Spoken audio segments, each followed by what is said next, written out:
Sandrão. Então, você vê que as próprias teorias, né, são desafiadas, as empresas que são usadas como exemplo, né, e tem que ficar muito atento, né, porque de repente aquela empresa tá bem naquele momento, né, Sandrão? Tem que ser agnóstico, E principalmente agora, depois dos anos 2000, né, que a gente entra numa outra fase do mundo da gestão, né, Sandrão? A gente usa como referência os anos 2000 como o ano da grande explosão tecnológica, né, onde tudo muda, o mundo muda completamente, né? E os exemplos mudam também, né? Então você começa a ver os exemplos de empresas que o próprio Tom Peters colocou em Certivax, em busca da excelência, grande parte dela também não está mais aqui. Mas os conceitos são... os conceitos, eles ficam, Sandrão. Eles ficam. Você pegar a ideologia central do Feitas... Vamos lá atrás. O Feitas para Durar. Peguei 3 atributos da ideologia central do Feitas para Durar, Salibão. A empresa tem que estar fundamentada em valores centrais que sejam críveis, né? A ideologia central do negócio. Valor, continua sendo relevante, né? Segundo atributo que eu peguei da ideologia é preservar o núcleo e estimular o progresso. Que eu até posso brincar aqui com o nosso motor 1 e 2 de crescimento.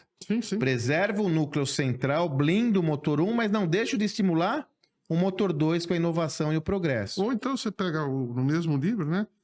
Tente várias coisas e mantenha o que funciona, né? Não é? Então, olha que legal, tem tudo a ver. Isso aí você pega lá os jet skis lá do iFood. Do iFood, né? Do iFood. Então... E a última que eu coloquei aqui, você lembra a importância do propósito.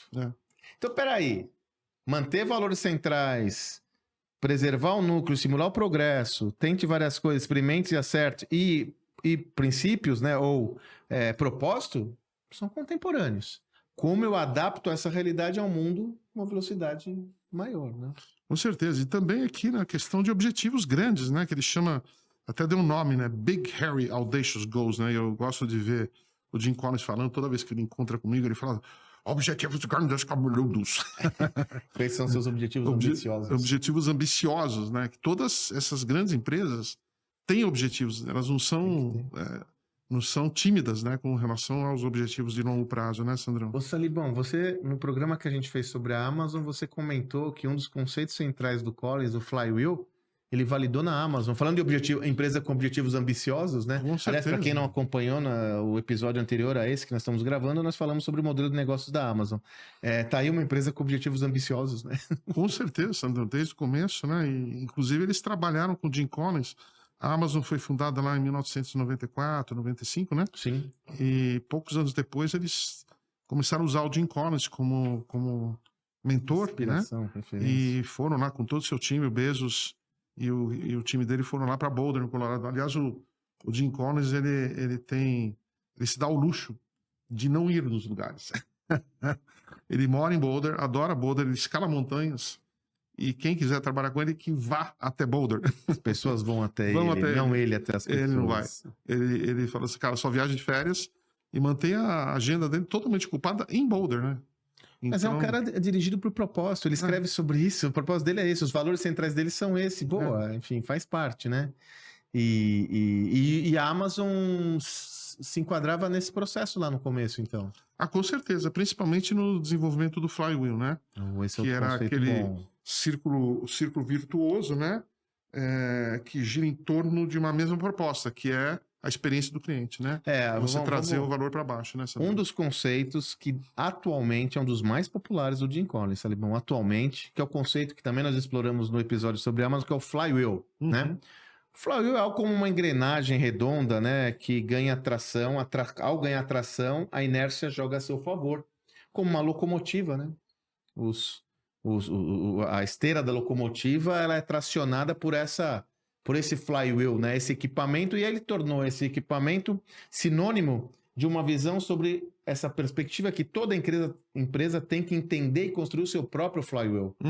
E você está falando que a Amazon construiu o seu flywheel em cima de um pressuposto, né? Exatamente, e que roda até hoje, né? Obsessão pelo cliente. Obsessão pelo cliente. Através desse flywheel ele vai desenvolvendo outros negócios também, né? Outros negócios acessórios que a gente vai interesse. Nosso programa da Amazon, a gente comenta sobre isso. A ideia do Flywheel é muito boa, né, Salibão? Porque ela ajuda a gente a entender o negócio central, ajuda a gente a entender motores 2 de crescimento, porque eu posso montar outros Flywheels, e ela tem o benefício de ser algo muito fácil de entender, né? É gráfico, né?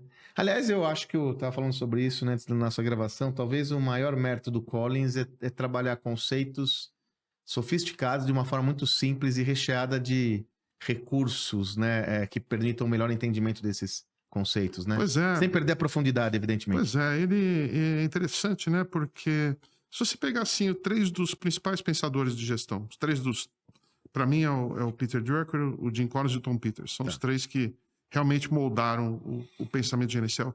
O Peter Drucker, ele tinha um poder de histórico, né? De pesquisa mental sozinho, que ele não precisava, insight, que é um negócio ele não precisava contratar um time para fazer pesquisa. Ele era pesquisa. Incrível, né? Ele era pesquisa. Aí o Tom Peters veio realmente com In Search of Excellence, né? Trazendo realmente dados, né? Mas também com uma linguagem gostosa, uma linguagem que você entende. Simples. E o Tom Peters, o Collins foi nessa linha, né? Com pesquisas muito poderosas, de anos, né? Ele literalmente tortura a moçada dele lá para pesquisar essas coisas para depois chegar às conclusões, né? E depois ele traz tudo isso com uma linguagem fácil, né? Você traz aí, né? Try a lot of things and keep it what works, né? Tente várias coisas e mantenha o que funciona. Construa uma cultura equivalente a um culto, né? Assim, quando ele fala aí, a gente fala da ideologia central, né? Do sacerdote. Dessa visão que a gente usa sempre a cultura recheada de artefatos e elementos simbólicos que funcionam como guarda-relação com o culto, na medida em que ela traz uma ideologia central a ser perseguida por todos, né? Eu adoro esses artefatos da comunicação do Jim Collins, né? Porque, por exemplo, aqui o Big Hairy Audacious Goals, né? O grande objetivos grandes cabeludos, né? Cara, você pode botar grandes objetivos aqui, mas a maneira que você fala, quando ele qualifica, as pessoas começam a chama atenção, né? Fica mais fácil de entender, né? Ele qualifica então, e chama atenção. Ele é muito bom de semântica, Sandrão. Ele é muito bom de palavras. Mas peraí, aí a gente tem um insight para todos, né, Salibão? Nós temos que ser bom de semântica, né? Uhum. O líder tem que ser bom de semântica. Tem que saber se comunicar com pouco, né? E de forma simples. De pouco, né? Ele tem que saber, inclusive, né, Salibão, comunicar o complexo de forma simples. É que nem no nosso capítulo da episódio da Amazon, né, Sandrão? Que a Amazon é baseada em 14 princípios e 6 blocos de construção. Olha que coisa. Olha o que você consegue fazer com uma empresa, olha que você consegue, né? E olha, você vai falando, a gente vai pensando juntos, né? Tá cada vez mais claro, a gente tem usado essa tese, que a estratégia tem que ser de domínio de toda a organização. Nós tivemos nossa última imersão a presença da doutora Janete Vaz, fundadora do Laboratório Sabin, e ela foi categórica, né? A tia do cafezinho, da tia do cafezinho ao presidente, a presidente, tem que dominar a estratégia. Inclusive, ela conta uma história de uma cliente que encontrou ela posteriormente e a recepcionista contou sobre a estratégia de expansão do Sabin. Só que estratégia é um negócio, é uma instância, um sistema complexo por definição. Não são todos que têm essa familiaridade com a estratégia. Eu tenho que simplificar ao máximo o entendimento desse sistema para que ele seja entendido por todos na organização e também possa ser expresso para outros. Uhum. Aliás, Salibão, falando em o Collins como simplificador da linguagem, a ideia do first who, né? É muito boa, né? First who then what, né? Primeiro o quem, depois o que, né, Sandrão? Exatamente. Também, de novo, outra né? metáfora fortíssima, que muito falada, né? Agora, eu acho que tem centenas e centenas de autores que colocaram isso de outro jeito. Sim. Mais complicado. Mais complicado.